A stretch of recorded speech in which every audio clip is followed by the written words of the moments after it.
John, how are you? Hey, Cath. Nice to see you, mate. Thank you for being patient with me there. I was on another call until just a second ago. No worries. No, it's great that you can make it a little bit early today. I know we said we were going to start a bit later. I'm just going to shut the door. One sec. Yeah, no probs. Okay, kids, I'm on the call now. Cute.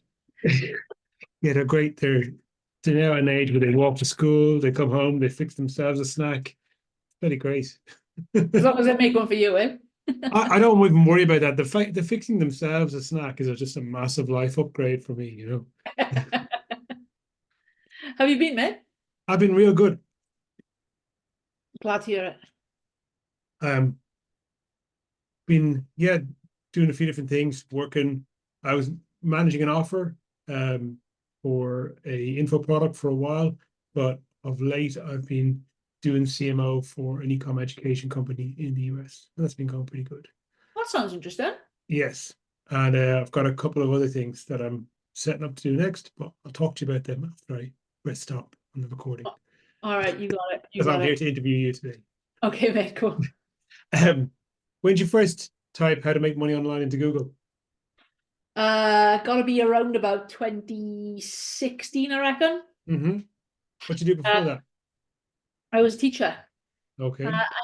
I worked as a psychologist for about 12 years, and then I left teaching in about 2018. Mm-hmm. Um, I first learned about what the word copy from a guy called Chris Anastasi, who ran a clothing company in Australia. Mm-hmm. And he was talking about how words can sell stuff.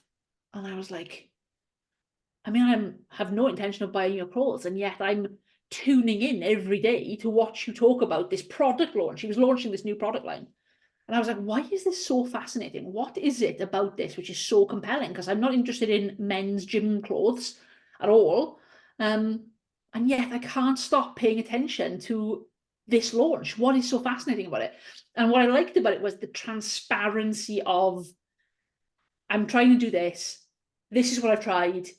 This went wrong today. This was a disaster. I'm going to try this next. I just liked how transparent and honest he was. I feel like the next person I heard from was like Jordan Syatt, and like he was huge in the online space at that time. He was probably the biggest guy in terms of calorie deficit and chugging caffeine, all that type of stuff. And Mm-hmm. he was just like such a cool guy because I remember him this one day. He goes, "You can't fuck this up." And it seemed like, because I come from a teaching background, it seemed like you really can fuck this up, and you probably will at every possible juncture. You're going to get this wrong all the time, and the consequences are dire. For someone to say like you can't really get this wrong was so soothing to my like nervous system. It was so soothing to me. I really needed to hear that, and I only wanted to hear it from the perspective of buying. I wasn't thinking about learning to do this as a business owner. Mm-hmm. But I found the whole thing, this idea of just try again, just try again. You can try as many times as you need to. And I remember he also said, it's your business, you make the rules. And coming from a teaching background where that isn't really true, that was just such a mind blower for me at the time. I was like, this is going to be awesome. I loved the idea of I make the rules. Uh, and looking back now, it seems so weird to think that I ever didn't. And maybe you empathize, like this idea of the entrepreneurial. I'll figure it out. Don't tell me, don't tell me how I'm going to do stuff. I'll figure it out.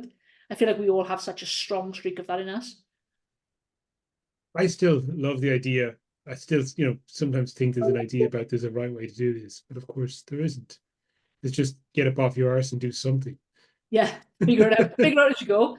Figure out which bits you like and which bits you don't like, and which bits work better than others, and refine.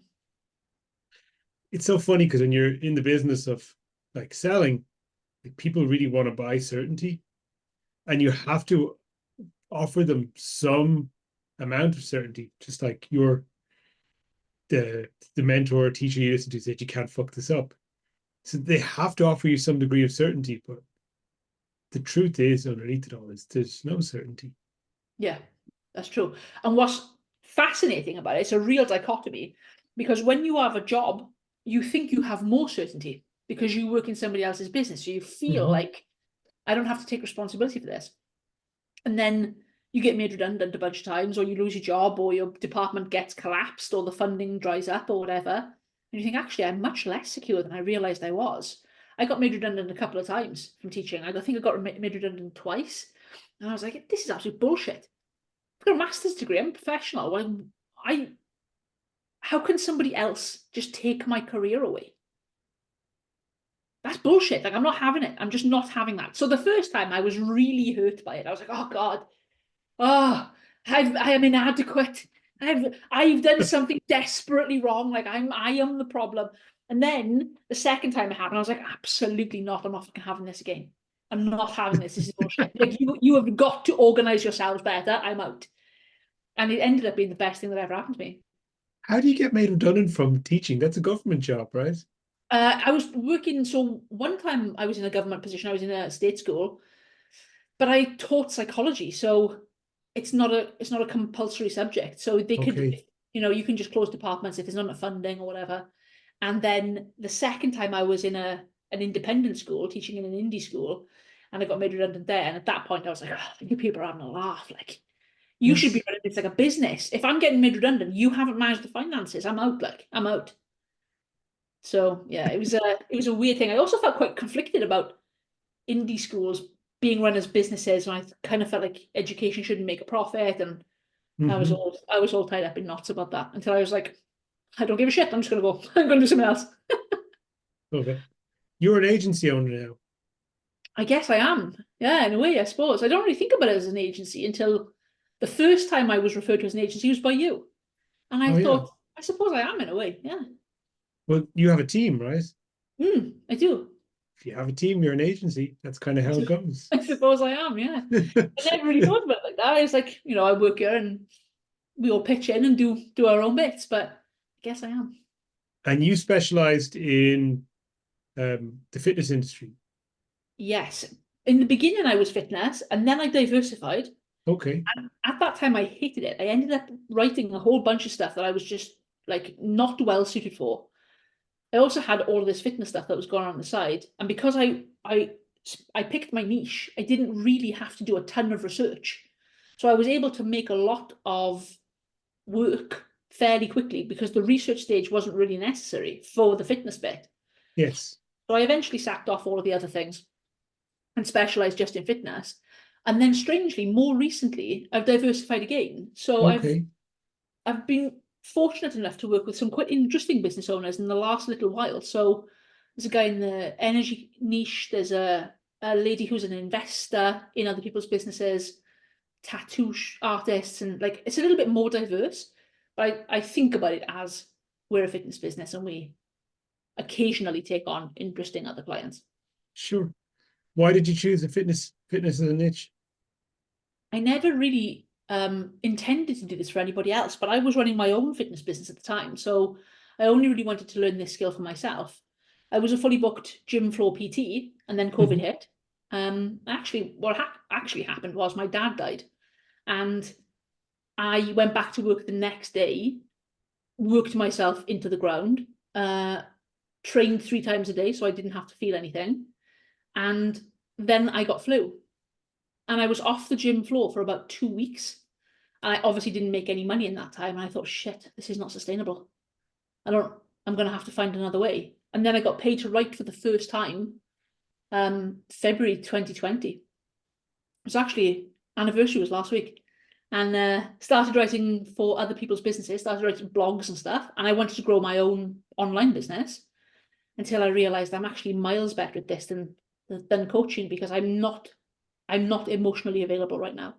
So I didn't really want to have the level of support for my clients. I couldn't provide that to them because I was shutting myself off from my own feelings. So I didn't want to talk to them about theirs. And so the theoretical emotion of copy was more comfortable for me at that time than actual feelings that I was trying really hard not to feel. I can see that. Yeah. I mean, it's at a distance, right? FaceTime with people is hard. I mean, I've done a bit of coaching, not in fitness, kind of like more, business stuff. And I don't mind a bit of it now and then. But if you have to do it all the time on a regular schedule, it gets real draining real fast. Yeah. especially if you have, you're married, I've got kids. Mm, It's like you have to be emotionally available for the people close to you. And mm. if you're emotionally available for all these other people, you might not have enough left for the people who really matter. Yeah, I had no capacity. I just didn't have capacity. They were wonderful people. I really, really loved my clients. I had great people around me. I just felt like I wasn't able to serve them to the standard I really wanted to, but not because I almost just couldn't. I couldn't serve myself. I just couldn't do it. So I felt like copy was a little bit more, emotion felt a little bit more lateral in Mm-hmm. copy, where you were just like, theoretically, how might someone feel, rather than here's how I'm feeling and you're going to deal with it. So I just sort of preferred that at the time. And then I ended up realizing I'm just much better at this than making people not eat biscuits. Because what a joy. Why would I take that away from you? Okay. And when you got into copy, um, I think, like you said, like a lot of what you did was kind of a reaction to the prevailing trend, right? Because you took kind of a stand against like fitness copy. A lot of it's really horrible and like relies on shaming people and making them feel like shit to motivate them, and you didn't like that. Yeah, that's exactly right. There was, I don't know, like if anybody listening to this remembers, but years ago there was a meme. It was an A board sign that was outside of a gym. And it was, tired of being fat and ugly, just be ugly. And I know that it's a joke. I know that it's a joke, but I'm just like, fucking hell. How are you going to talk to people like that who are trying their best? Was it real though, or was it That's real. fake? That was a real Oh, sign. That okay. was a real That's sign. kind of awful. But like that, like now, looking at that in retrospect, that seems Mhm. crazy, right? But at the time, that's what the industry was like. It actually was like that. Um, it was all bodybuilding.com, and that was pretty much all you had access to, and that's how it was. So I think it's much more normal now to maybe not shame people for wanting to make a change. But at the time I started, it was fairly rare. Like that was the norm. Like find the pain point, twist the nipple, lean into it, apply the electrodes, make them feel like shit. And I think, I know that there has got to be pain there for them to Mhm. sell anything, but I don't believe you have to magnify it. I don't think you have to make it worse.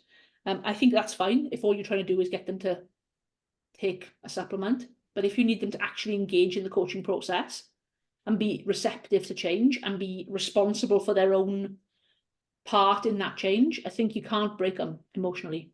Otherwise, you end up with a bunch of clients you absolutely are melted by. Yeah, I can see that. I can see why it works. Um, I've seen it in a few different industries. The one that I see it kind of being, I've seen a lot of it is like stuff to do with men and masculinity, where Mm. they do things like, they do all those boot camps. Mm. And it's like, I know that guys who actually been in the military kind of laugh at that stuff because they're like, you don't get it. Like, it's like, we do that shit because it's functional, because you need to basically be able to react in these horrible situations or you're going to get your head blown off. Yeah. Whereas these guys who do it, it's more like they're paying somebody thousands to scream at them all day long and tell them what a piece of shit they are.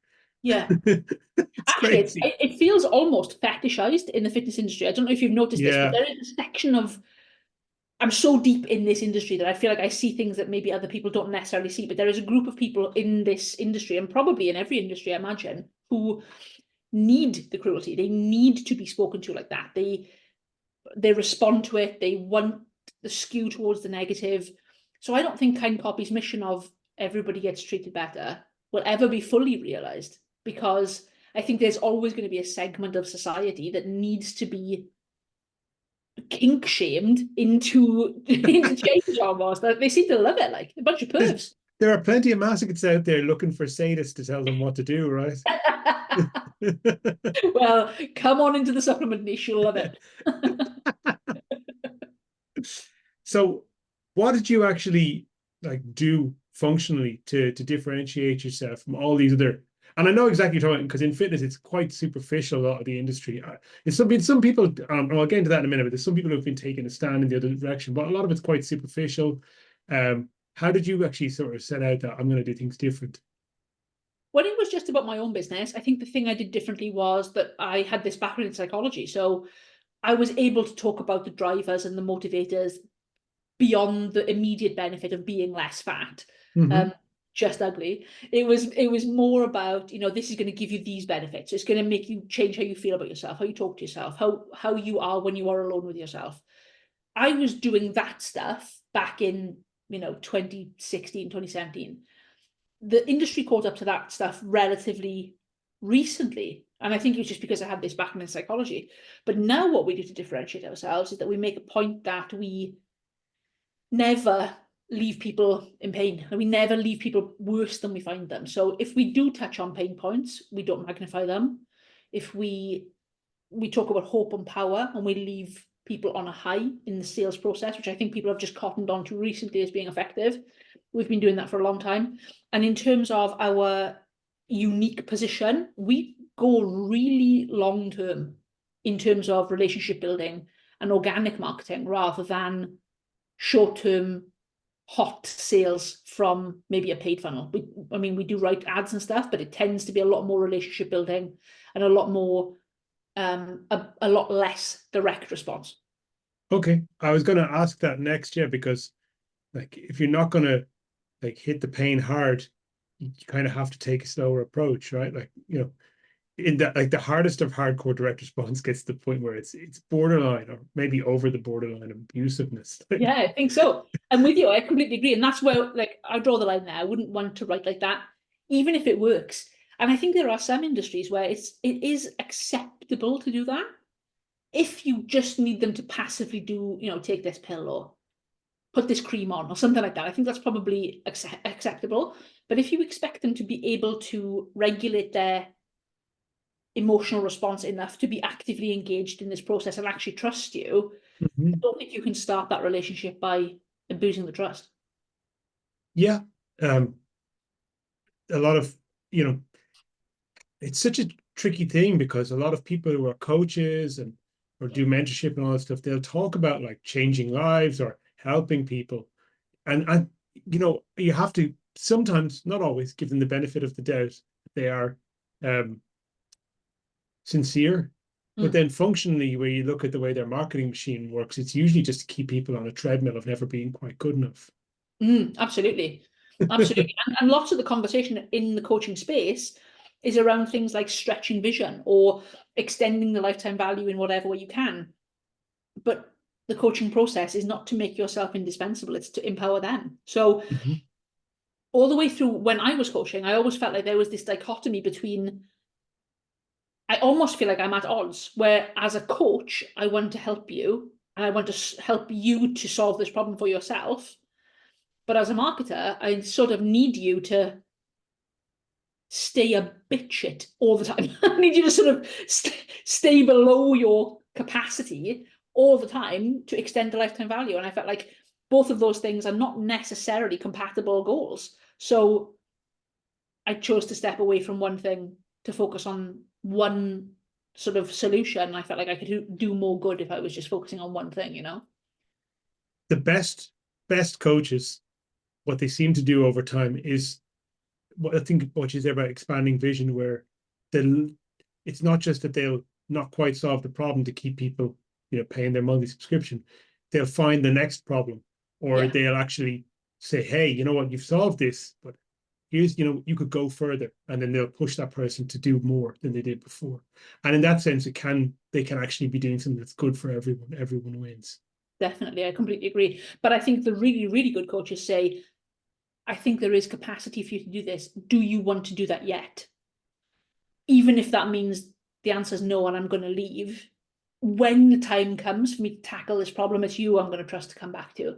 And I think that's what we are quite big on, is doing what's right for the prospect rather than the coach. I feel like we serve the prospect rather than the business owner.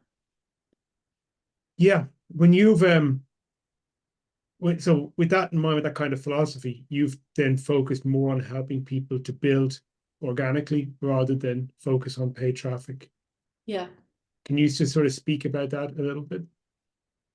Yeah, so I feel like in terms of what we do in terms of organic, that means in practice things like social media, emails, automations, sequences that go, nurture leads, perhaps in DMs, relationship building through a longer term funnel. We have and do write ads, and we are about to offer running ads for people, but that's not been our main priority or our focus in terms of what we want to be known for in the market.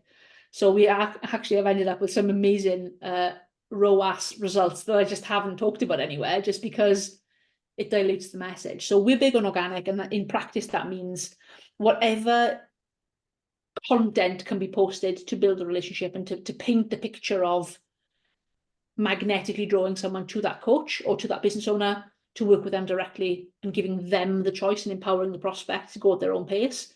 That's the stuff that we've worked on. Mm-hmm. How have you built the business? How did you actually get beyond, having your first couple of clients to the place you're at now? The first thing I did was, when it was just me, I worked with a guy called Dan Salcombe, who gave me my first break when I had no portfolio and no evidence that I could do the job at all. My job for him was to write people's blogs and to write their website copy so that it ranked on Google. And the funny thing is, John, I Googled something the other day and found an article that I had written from 4 years ago. And then I was like, God, this sounds familiar. And looked it up on my Google Drive. It's sitting in my Google Drive. How funny was that? We grew and grew and grew. I did a little bit for myself, and I was like, I can't give more emotionally than I want to give. So the next thing I did was I started taking on clients mostly for social media copy. That was the main product we offered. We'll take over the social media to free you up to do sales calls and that type of stuff. That was our main thing. I got full on that fairly quickly. And then I started having to take on, I employed my husband first. Yeah, remember.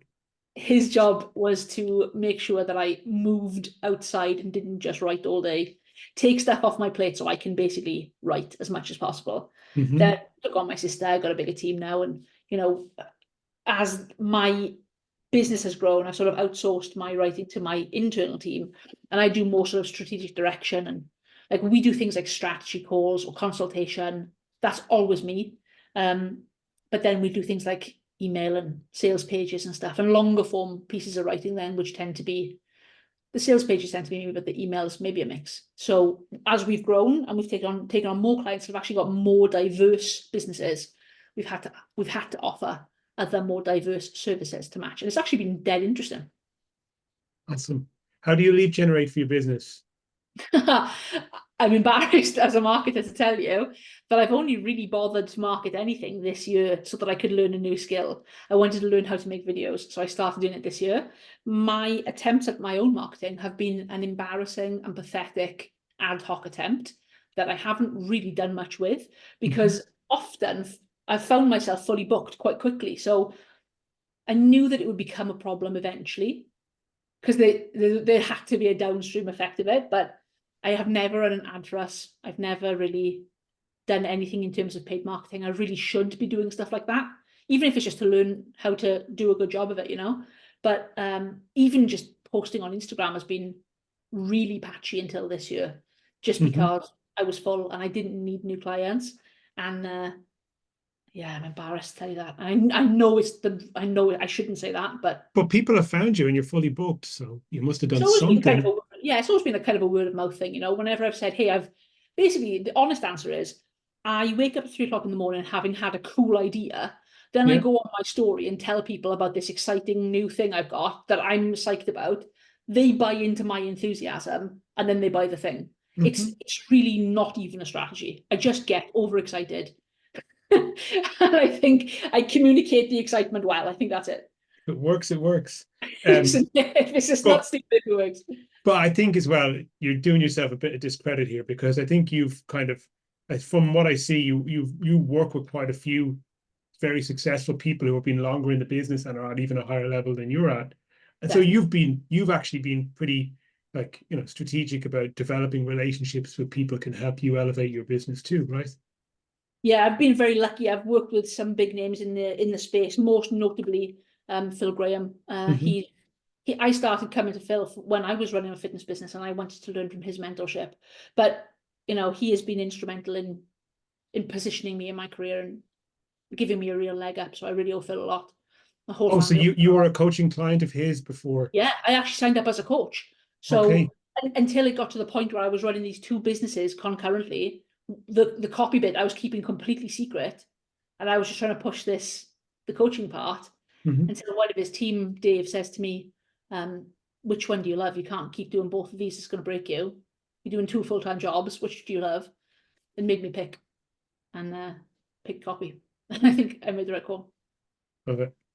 And what have you seen from like that? You've in the other direction, because you, I think, do quite a lot of go to events and things like that a lot as well, don't you? It's a big thing in that space to do lots of in-person meetups.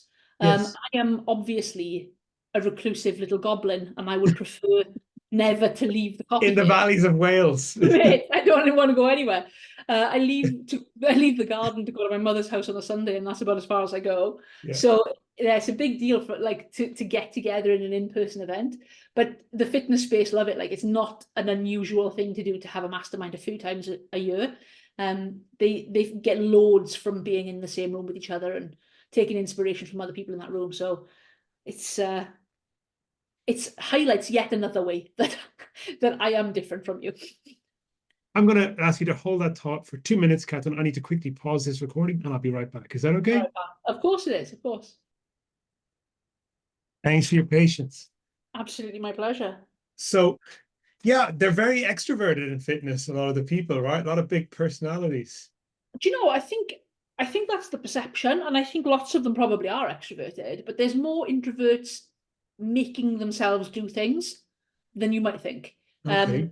I think it's a space that at the higher end, certainly, they're aspirants. Like everybody in the fitness industry wants growth. They are hugely driven by status, significance, growth. And they know that being in those rooms and doing uncomfortable things is part of the course. If they're very willing to make themselves uncomfortable, I think that's it makes them easy to respect. I think that's a very attractive and admirable trait.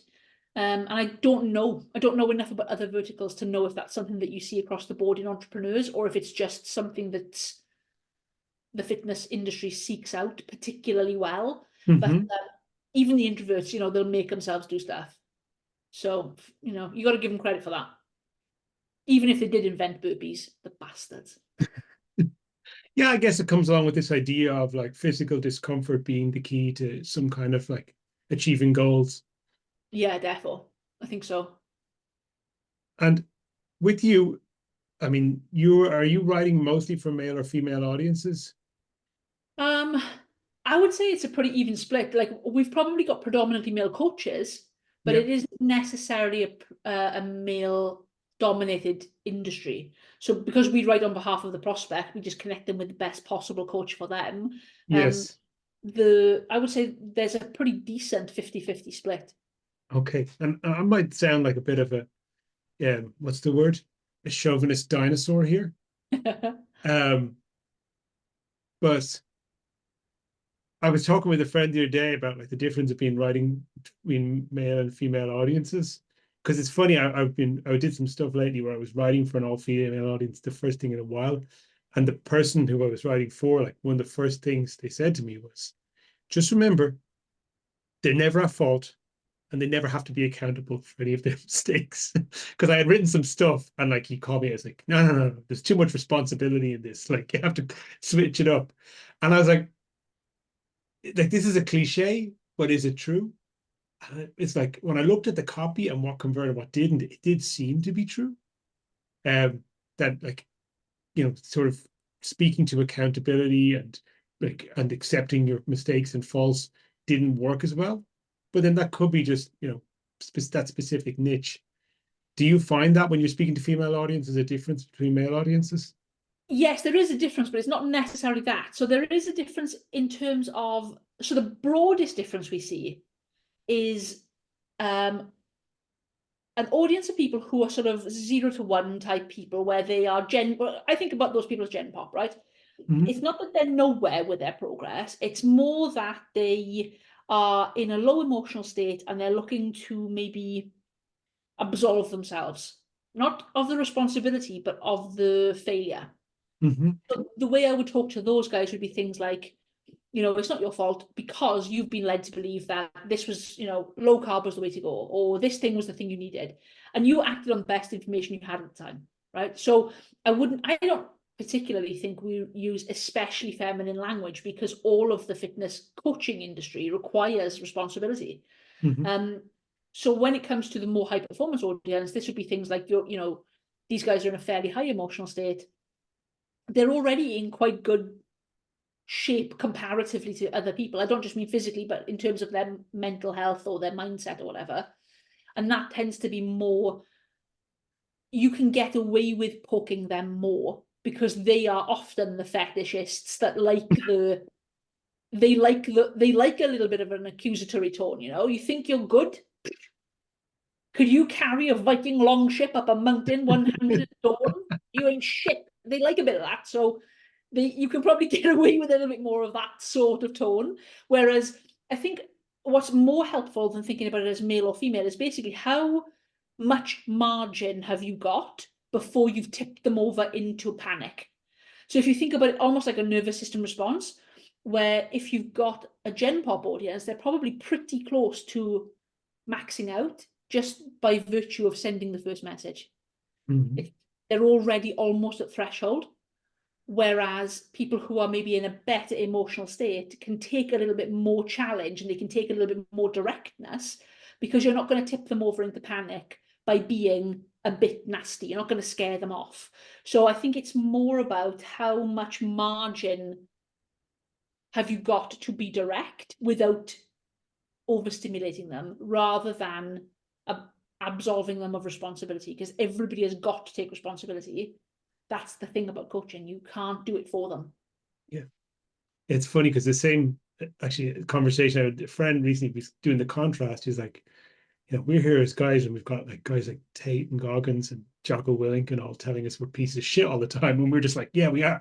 We love it. but I was like, maybe that's not, and maybe a lot of men aren't like that. A lot of men probably shy away from that and react opposite to that as well. Maybe it's just comes with who we are, the type of stuff we're doing, that the same type of person who wants to be kind of shown their deficiencies and given opportunity to improve themselves is in this type of business.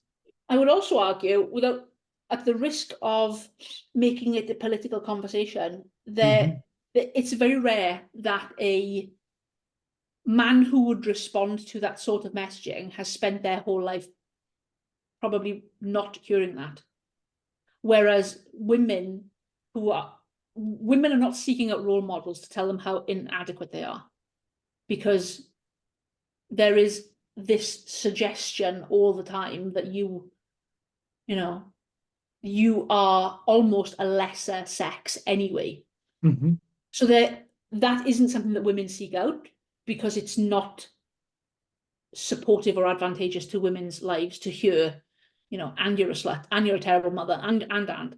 Whereas blokes I think lots of men are in such a secure position, they can probably take a little bit of, you're not that much of a pussy, do some push-ups. And when I was coaching, I might have said that to my male clients, whereas I would never have said that to my female clients. Okay.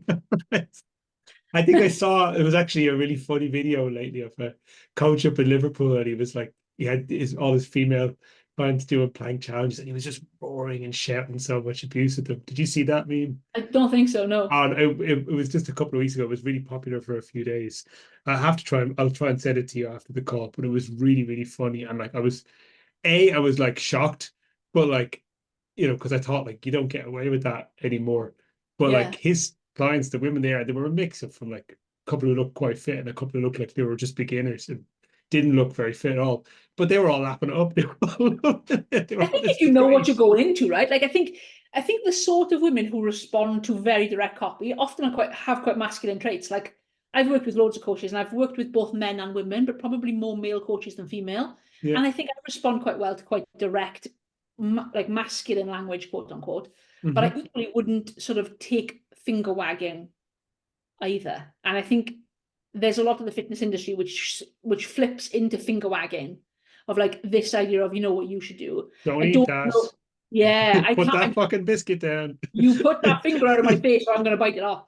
So I don't think there's that many women who will, especially women over about 30, 35, that will tolerate this shit and be receptive to the message anyway. So I think like the tone that you deliver it in is really important for women particularly just because if the tone is wrong, we'll just write you off. Like, I won't hear anything else you've got to say. So it's almost like you have to manage that as a vehicle to get the message heard, you know? Yes. What's the goal for this year? What are you shooting to do? Do some good, have some fun, make some nice friends, write some cool shit. Maybe take a weekend off at some point. That would be nice. Okay. Are you a crazy workaholic? I'm upset. I don't think I've had a day off this year yet. Okay. Well, it's good and it can be not good. You got to Yeah, stop and smell the it's roses clearly a coping sometimes. mechanism, John. I feel like I should probably take a weekend off. So, but like every time I sit down and I put The Sopranos on, and I think I'm just going to chill out here for a bit, I get a cool idea, and I'm like, oh, quick, pass me a laptop. I've got to write this down. So the number of products that have been launched off the back of an episode of The Sopranos, I'm almost embarrassed to tell you, mate. And is that for you or for your own stuff or for your clients? Both, you know, wherever inspiration strikes. I feel like it's a lucky thing that we're in, where we can just get up and work when the mood strikes us, when inspiration strikes. Mm-hmm. I'm big on not ignoring that when it arrives. I feel like it's churlish to reject that gift.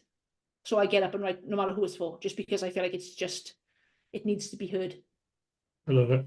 Catherine, I'm going to put all your contact details in the video description, but where do you like people to find you or learn more My about you? favorite thing is when people send me a message on Instagram and they find me at Kind Copy UK and they just have a chat to me. I'm not a hardcore salesperson. I just like to hang out, speak to cool people, have a laugh, send me some memes. I would love that. Love it. Okay. Thank you so much, Catherine. I'm going to stop the recording now. Thank you, mate.